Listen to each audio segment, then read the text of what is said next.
Amis internautes de EZAE Télévision, bonsoir à toutes et à tous et bienvenue au rendez-vous de l'information.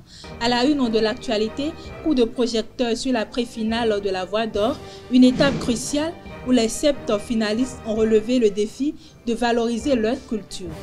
À l'international, la CEDEAO appelle au dialogue au Togo après les manifestations de juin, soulignant la nécessité d'un climat d'apaisement pour garantir la paix et la stabilité dans la région. En sport, le duo béninois Yakubu Daouda, Toby Tohuenyo termine à la 5e place du championnat d'Afrique senior de beach volley au Maroc, où le pays hôte s'est imposé dans les catégories hommes et dames. Plus de détails dans ce trésor.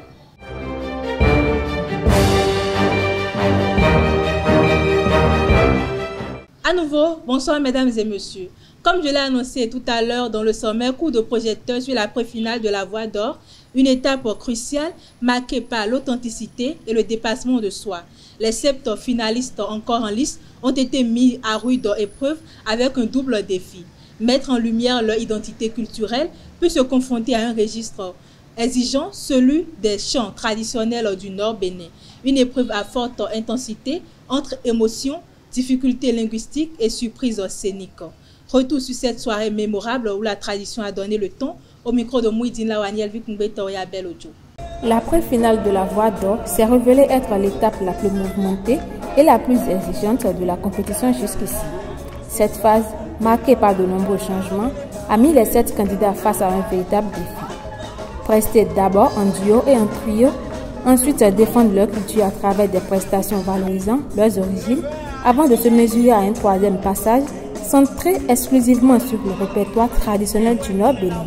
Ce choix artistique ambitieux a permis de célébrer la diversité culturelle, mais il a aussi mis en lumière les difficultés rencontrées par les candidats, notamment au niveau de la maîtrise et de la prestation des langues qui ne sont pas forcément les leurs.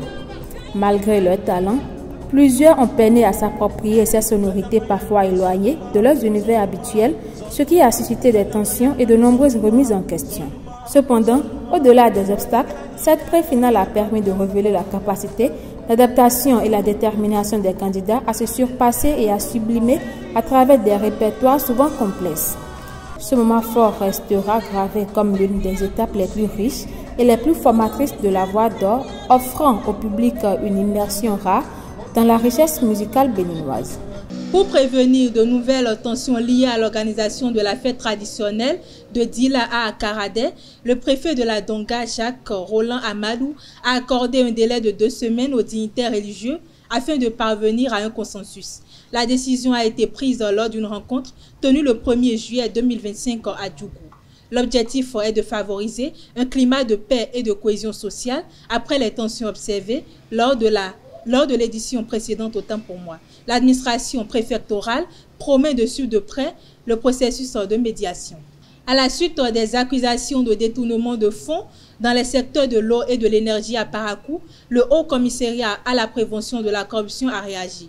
Une commission technique à 7 membres a été mise en place le 1er juillet 2025 pour vérifier les projets réalisés entre 2016 et 2025. Présidée par l'inspecteur d'État Alessandro Dagba, elle dispose de 4 semaines pour analyser les documents et évaluer les faits. L'objectif est de restaurer la transparence, rétablir la confiance citoyenne et renforcer la lutte contre la corruption au Bénin. À l'international, face aux récentes manifestations survenues à Lomé du 5 au 28 juin, la CEDEAO a réagi. Dans un communiqué en date du 30 juin, l'institution ouest-africaine appelle les acteurs togolais à privilégier l'apaisement et le dialogue pour préserver la paix et la stabilité. Elle se dit disposée à accompagner les efforts en ce sens. La Commission exprime par ailleurs sa préoccupation face aux conséquences humaines et matérielles enregistrées. La Maison-Blanche de Washington a confirmé mardi 1er juillet l'arrêt temporaire de certaines livraisons d'armement à l'Ukraine, notamment des missiles de défense anti-aérienne.